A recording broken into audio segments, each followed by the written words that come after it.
Баршаңызға сәлем достар, сіздермен бірге мен Саяна. Бүгін өте дәмді, идеальный лимонный пирогтың рецептісімен бөлісетін боламын. Видеоның соңына дейін менімен бірге болыңыздар.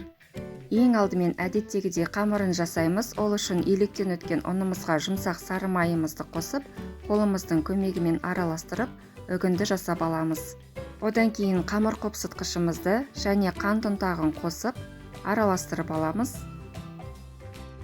Бір жұмыртқамызды қосып, барлығын біріктіріп, жұмсақ қамыр илеп аламыз.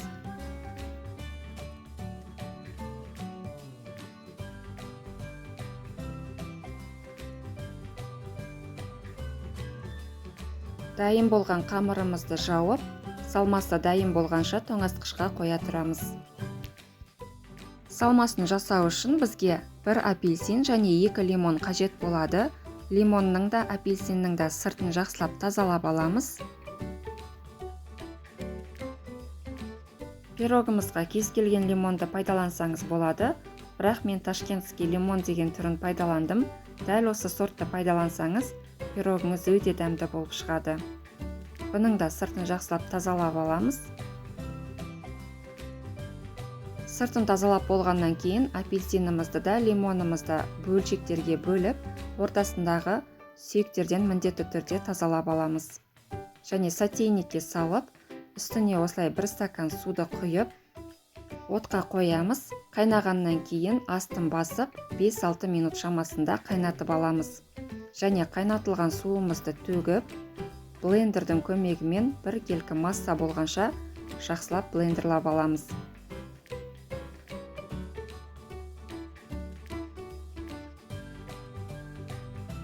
Массамызды блендерлап болғаннан кейін қантымызды, жүгері крахмалын қосып, венчиктің көмегімен жақсылап араластырып, қайтадан осы массамызды отқа қоятын боламыз.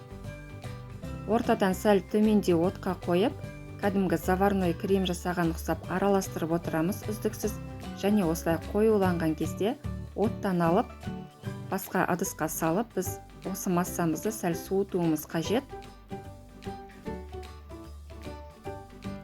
Біздің салмамыз суығанша біз қамырын жасаймыз.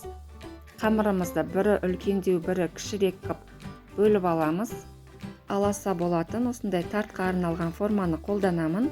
Қамырымыздың үлкендеу бөлігін сәл ғана ұн себе отырып жайып аламыз, және формамызға жайғастырып, біркелкі етіп, форманың бойымен жайып шығамыз. Қамыр артықтау кеткен жақтың барлығынан қамырды алып, жетпеген жерлеріне жайғастырып, жеткізіп, осылай жан-жағын бәрін жасап шығамыз біркелкі етіп. Енді осы қамырымыздың үстіне салмамызды салып, оны да біркелкі етіп, жақсылап жайып шығамыз.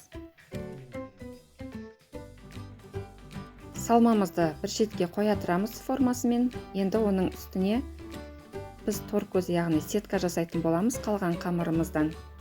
Қалған қамырымызды ұн себе отырып осылай жайып аламыз.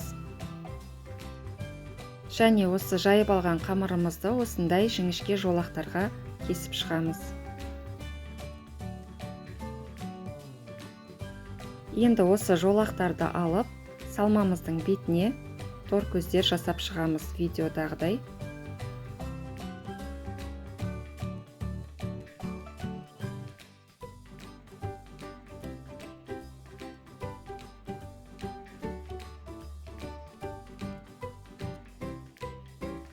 Торкөздерімізді жасап болғаннан кейін шаңышқының көмегімен осылай жан-жақтарын біріктіріп басып шықсаңыздар болады.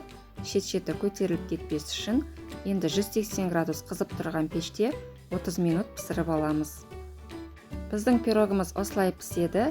Енді толықтай суытамыз. Бөлме температурасында толықтай суытқаннан кейін 1-2 сағат тоңазытқышқа қойып алсаңыз өте дәмді болады. Одан кейін өзіңіздің қалауыңызға қарай қант ұнтағымен әрлесеңіз болады. Біздің лимонды пирогымыз осымен дайын, өте әдемі, өте дәмді болып шығады. Міндетті түрде жасап көріңіздер. Рецепт ұнаса, каналыма тіркеліп лайк басып, пікір қалдыруды ұмытпаңыздар. Астарыңыз дәмді болсын.